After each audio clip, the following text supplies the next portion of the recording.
एक ऐसी एक्ट्रेस जिसने सिर्फ अपनी खूबसूरती से नहीं बल्कि अपने दमदार अभिनय से लाखों दिलों को जीत लिया था। उनकी आंखों में वो गहराई थी जो हर किरदार को जिंदा कर देती थी। जब वो फिल्मी पर्दे पर आती थी तो उन्हें देखकर लोग कहा करते थे, तुझको ही दुल्हन बनाऊंगा, वरना कवारा मर जाऊंगा। लेकिन क्या आप जानते हैं कि ये एक्ट्रेस कभी फिल्मों में काम करना नहीं चाहती थी, लेकिन परिवार की आर्थिक स्थिति खराब होने की वजह से मजबूरन फिल्मों में काम करना पड़ा। क्या आप यकीन करेंगे कि अपने करियर के दौरान तीन तीन लोगों के साथ इनके अफेयर्स रहे और इस हीरोइन पर कई अभिनेताओं का घर उजाड़ने के संगीन आरोप लगे। क्यों? इन्होंने ऐश्वर्या राय और अपनी चचेरी बहन काजोल को फिल्म से बाहर निकलवा दिया, और क्यों वे बच्चन परिवार की बहू बनते बनते रह गईं? बताएंगे, और बहुत कुछ। आप बने रहिएगा हमारे साथ। दोस्तों, आज हम बात कर रहे हैं खंडाला गर्ल रानी मुखर्जी की।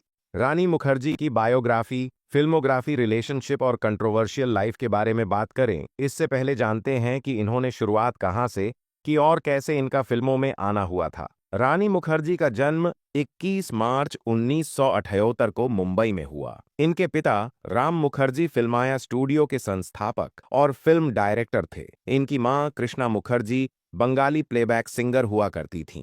रानी के बड़े भाई राजा मुखर्जी फिल्म डायरेक्टर और प्रोड्यूसर हैं। इनकी मौसी देबाश्री रॉय बंगाली एक्ट्रेसेस हुआ करती थीं। मतलब इनका पूरा परिवार ही फिल्मों से जुड़ा हुआ था। रानी मुखर्जी ने मुंबई के मानिकजी कूपर हाई स्कूल से पढ़ाई की। इसके बाद एसएनडीटी वुमेन्स यूनिवर्सिटी से होम साइंस से ग्रेजुएशन किया। फिल्मी माहौल में पली बढ़ी रानी ने कभी भी फिल्मों में काम करने का नहीं सोचा था। वे इंटीरियर डिजाइनर बनना चाहती थीं, लेकिन परिवार वालों की फाइनेंशियल कंडीशन खराब होने की वजह से उन्हें फिल्म इंडस्ट्री में कदम रखना पड़ा। रानी मुखर्जी ने एक्टिंग, डांस और गायकी के गुण अपने माता पिता के साथ बाकी फैमिली मेंबर्स से सीखा। रानी मुखर्जी ने एक्टिंग को तो करियर के रूप में तो चुन लिया था, लेकिन उन्हें फिल्में नहीं मिल रही थीं, जिसके चलते उनके पिता राम मुखर्जी ने उन्हें लेकर एक बंगाली फिल्म बनाने की प्लानिंग की। फिल्म का नाम था बियर फूल, जो कि एक बंगाली फिल्म थी और साल 1996 को ये रिलीज हुई थी।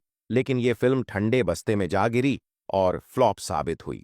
इसके बाद 1997 में निर्देशक अशोक गायकवाड़ ने अपनी फिल्म राजा की आएगी बारात के लिए रानी को चुना। इस फिल्म में रानी मुखर्जी, शादाब खान और मोहनीश बहल ने काम किया था। यह फिल्म अच्छी कहानी और शानदार गानों से भरी थी। फिल्म में रानी मुखर्जी का किरदार ज्यादा मजबूत था, जिसकी वजह से एक्ट्रेस चर्चा में आ गई। फिल्म में अमजद खान के बेटे शाबाद खान ने रानी के पति का रोल प्ले किया था। लेकिन ये फिल्म कब बारात लेकर आई और कब गई, किसी को कानो कान खबर तक नहीं हुई। कहने का मतलब है कि फिल्म बॉक्स ऑफिस पर धड़ाम से जा गिरी। लेकिन इस फिल्म के बाद से रानी ने बॉलीवुड में कभी भी पीछे मुड़कर नहीं देखा। इसके बाद 1998 में आमिर खान के अपोजिट काम करने का मौका मिला। फिल्म थी गुलाम, जो कि विक्रम भट्ट के डायरेक्शन में बनी थी।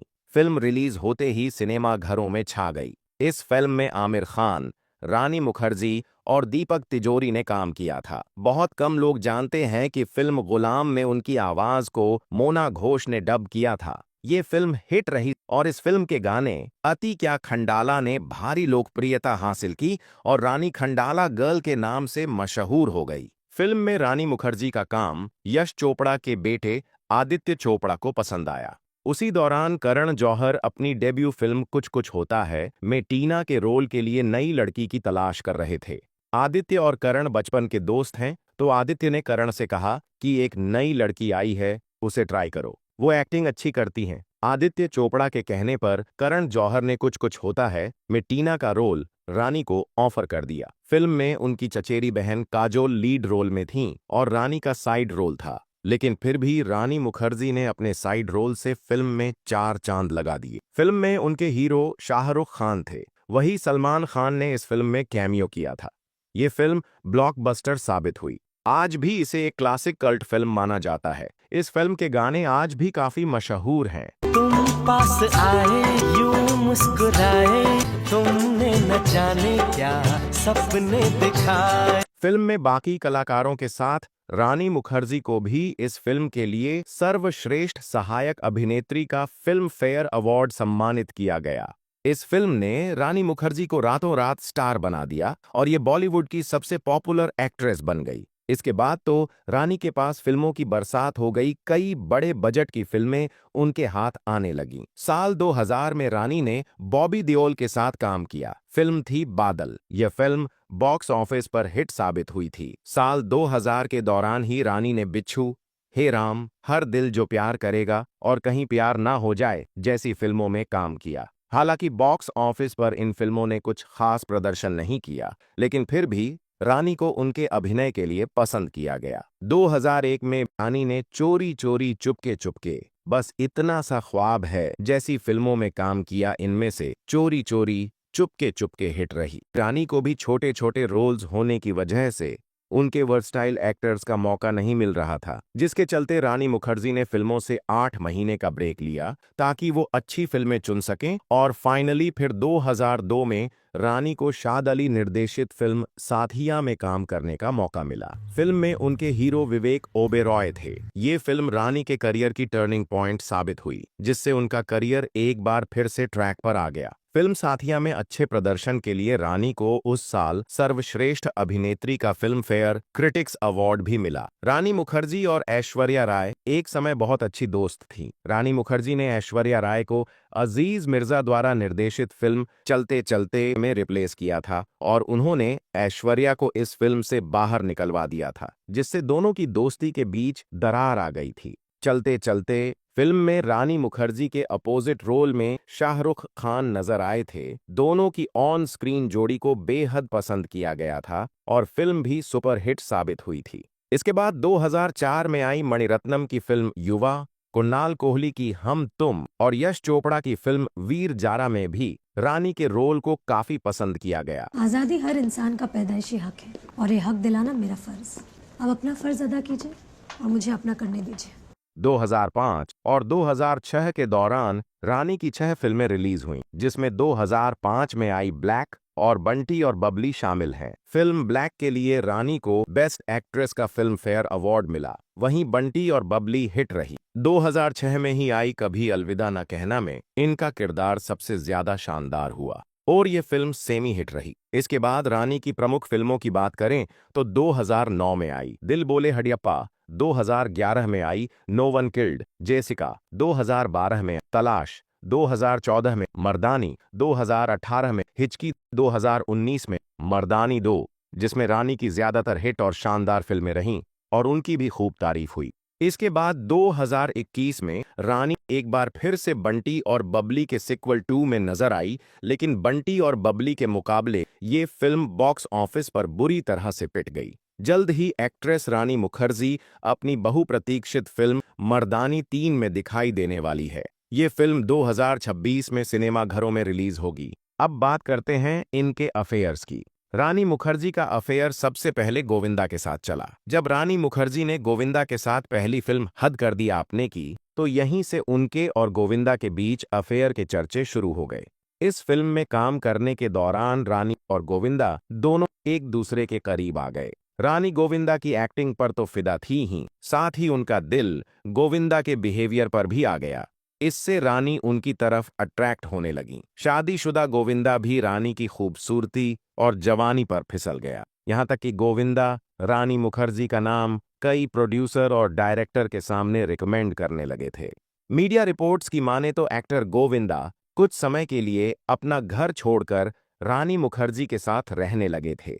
रानी के पेरेंट्स को भी उनके इस रिश्ते के बारे में पता था, लेकिन उन्होंने इस रिश्ते को स्वीकारने से मना कर दिया था। खबरें तो ये भी थीं कि गोविंदा रानी की डिमांड पर उन्हें फ्लैट, डायमंड और कार तक गिफ्ट करते थे और दीवानों की तरह रानी मुखर्जी पर पैसे लुटाया करते थे। यह अफवाह जल्द ही एक हकीकत में बदल गई। जब एक प्रसिद्ध पत्रकार रानी के घर उनसे मिलने पहुंचा, तो उस पत्रकार ने कथित तौर पर दोनों सितारों को एक होटल के कमरे में रंगे हाथों पकड़ लिया और दोनों के रिलेशनशिप में रहने की खबरें लोगों के सामने आ गईं। लेकिन रानी और गोविंदा के रिलेशन में ट्विस्ट तब आया जब दोनों की प्रेम कहानी के बारे में गोविंदा की पत्नी सुनीता को पता चला। इसके बाद तो मानो गोविंदा की जिंदगी में भूचाल आ गया और दोनों मियां बीवी के बीच झगड़े शुरू हो गए। गोविंदा उसी दौरान रानी के साथ रहने के लिए घर छोड़कर चले गए। बाद में गोविंदा की पत्नी ने रानी मुखर्जी पर उनकी शादीशुदा गृहस्थी बर्बाद करने के आरोप लगाए, लेकिन जब गोविंदा की पत्नी ने उन्हें छोड़ने का फैसला लिया तब उनकी आंखें खुलीं। गोविंदा अपना शादीशुदा रिश्ता खत्म नहीं करना चाहते थे, इसलिए उन्होंने रानी से रिश्ता खत्म करने का फैसला कर लिया। इसके बाद रानी और गोविंदा का परवान चढ़ता प्यार कांच के टुकड़ों की तरह बिखर गया। हालांकि एक्टर गोविंदा ने कभी भी मीडिया में अपने और रानी के अफेयर को लेकर कुछ नहीं कहा, लेकिन रानी मुखर्जी एक इंटरव्यू में गोविंदा को अपना हमदर्द बताया था। इसके अलावा आमिर खान के साथ भी रानी मुखर्जी के अफेयर्स में खूब सुर्खियां बटोरी। रानी मुखर्जी और आमिर खान की मुलाकात 1998 में विक्रम भट्ट की फिल्म गुलाम के दौरान हुई थी। इस फिल्म में दोनों की ऑन स्क्रीन केमिस्ट्री ने आग लगा दी। खबरों की माने तो आमिर और रानी की सिर्फ पर्दे पर ही नहीं, रियल लाइफ में भी केमिस्ट्री कमाल की थी। जब दोनों की नजदीकियों की खबरें आई तो उस वक्त आमिर का उनकी पहली पत्नी रीना के साथ अनबन चल रही थी और फिर बाद में तलाक भी हो गया। रानी ने मीडिया में खुद भी एक्सेप्ट किया था कि आमिर उनका क्रश थे। हालांकि दोनों ने अपने अफेयर की बात पब्लिक में कभी एक्सेप्ट नहीं की, इसलिए कहना मुश्किल है कि इन खबरों में कितनी सच्चाई है। करिश्मा कपूर से सगाई टूटने के बाद रानी मुखर्जी की बच्चन परिवार से काफी नजदीकियां बढ़ीं। बताया जाता है कि बंटी बबली की शूटिंग के दौरान अभिषेक और रानी की मोहब्बत पनपने लगी थी। इस फिल्म के दौरान ही बंटी ने बबली को पटा लिया, मतलब अभिषेक बच्चन ने रानी को अपने जाल में फंसा लिया। अभिषेक बच्चन के साथ रानी मुखर्जी अपने रिलेशन को लेकर इतनी सीरियस थी कि दोनों की बात शादी तक पहुंच गई थी, लेकिन एक दिन दोनों के ब्रेकअप की खबर सामने आई जिससे हर कोई हैरान रह गया था। मीडिया रिपोर्ट्स के मुताबिक रानी मुखर्जी और अभिषेक बच्चन के रिश्ते में आई खटास की जिम्मेदार अभिषेक की मां जया बच्चन थीं। हालांकि दोनों के रिश्ते को जया बच्चन ने अपनी रजामंदी दे दी थी। बताया जाता है कि दोनों के रिश्ते के टूटने का कारण ब्लैक फिल्म का एक किसिंग सीन था, जो रानी मुखर्जी और अमिताभ बच्चन के बीच फिल्माया गया था। खबरों की माने तो जया बच्चन नहीं चाहती थीं कि रानी मुखर्जी वह सीन करे, लेकिन रानी ने इसके लिए हामी भर दी थी, जिससे जया बच्चन नाराज हो गई थीं। दरअसल जया नहीं चाहती थी कि रानी फिल्मों में काम करे। अभिषेक समझ चुका था कि उसकी मां उसे और रानी को एक नहीं होने देंगे, जिसकी वजह से अचानक अभिषेक ने ऐश्वर्या राय को अपना लाइफ पार्टनर चुन लिया और इनकी शादी भी हो गई। बच्चन फैमिली के साथ नजर आने वाली रानी को अभिषेक बच्चन और ऐश्वर्या की शादी में इनवाइट तक नहीं किया गया, और जया बच्चन के इसी गुस्सैल रवैये की वजह से रानी मुखर्जी बच्चन परिवार की बहू बनते बनते रह गईं। अभिषेक बच्चन के बाद रानी की जिंदगी में राजा बनकर आया शादीशुदा आदित्य चोपड़ा। इनकी पहली मुलाकात एक रेस्टोरेंट में हुई थी और पहली नजर में ही आदित्य चोपड़ा रानी मुखर्जी को अपना दिल दे बैठे थे। हालांकि दोनों के बीच की नजदीकियां फिल्म वीर ज़ारा के दौरान बढ़ीं। इस फिल्म को यश चोपड़ा निर्देशित कर रहे थे। वहीं इसके बाद आदित्य और रानी ने काफी समय तक एक दूसरे गुपचुप तरीके से डेट किया था और उन्होंने इस बात की भनक किसी को लगने भी नहीं दी थी। रानी मुखर्जी से पहले आदित्य ने साल 2000 में अपनी बचपन की दोस्त पायल खन्ना से लव मैरिज की थी, लेकिन रानी के आदित्य की लाइफ में आते ही उनकी शादीशुदा जिंदगी में उथल पुथल मच गई और कुछ समय बाद जब आदित्य चोपड़ा का पायल से मन भर गया तो उन्होंने 9 साल बाद पायल खन्ना को तलाक दे दिया। आदित्य चोपड़ा की पहली पत्नी पायल खन्ना ने अपने तलाक के लिए रानी मुखर्जी को कसूरवार ठहराया था, लेकिन आदित्य चोपड़ा और रानी मुखर्जी दोनों इतने घुल मिल गए थे कि उन्होंने न तो पायल खन्ना की चिंता की और न ही जमाने की परवाह की। रानी और आदित्य ने एक दूसरे को लंबे वक्त तक डेट किया और फिर अचानक साल 2014 को गुपचुप तरीके से इटली में शादी कर ली। ये शादी इतनी प्राइवेट थी कि रानी ने अपनी कजिन काजोल को भी शादी में नहीं बुलाया। वहीं शादी के 1 साल बाद आदित्य चोपड़ा और रानी मुखर्जी के घर एक नन्ही सी बच्ची का जन्म हुआ, जिसका नाम उन्होंने आदिरा रखा। अब बात करते हैं इनके विवादों के बारे में। रानी मुखर्जी और उनकी चचेरी बहन काजोल के झगड़े ने मीडिया से खूब सुर्खियां बटोरी थीं। काजोल और रानी के बीच जो मनमुटाव था, उसकी वजह दोनों की फैमिली में सालों से चला आ रहा प्रॉपर्टी विवाद था। दोनों के बीच टकराव उस वक्त और बढ़ गया जब यशराज फिल्म्स और स्वर्गीय यश चोपड़ा की पसंदीदा एक्ट्रेस काजोल की जगह रानी मुखर्जी ने ले ली। यश चोपड़ा के बेटे आदित्य चोपड़ा के बोर्ड में आने के बाद रानी मुखर्जी यशराज फिल्म्स की नई पसंदीदा एक्ट्रेस बन गई थी। इससे काजोल को जलन होने लगी। रानी मुखर्जी और काजोल के बीच बात और बढ़ गई जब करण जौहर ने अपनी पहली फिल्म कुछ कुछ होता है में काजोल और शाहरुख के साथ रानी को कास्ट किया तो यह काजोल को अच्छा नहीं लगा। यहाँ तक कि उन्होंने करण पर रानी की जगह किसी और एक्ट्रेस को लेने का दबाव भी डाला था, लेकिन करण जौहर ने काजोल की बात नहीं मानी। खैर, आज दोनों ही चचेरी बहनों के रिश्ते सुधर चुके हैं। वैसे आप रानी मुखर्जी के बारे में क्या कहना चाहेंगे, कमेंट करके जरूर बताएं। और ऐसे ही फिल्मी बातों से जुड़े रहने के लिए शेयर, सब्सक्राइब एंड लाइक। मिलते हैं नेक्स्ट वीडियो में।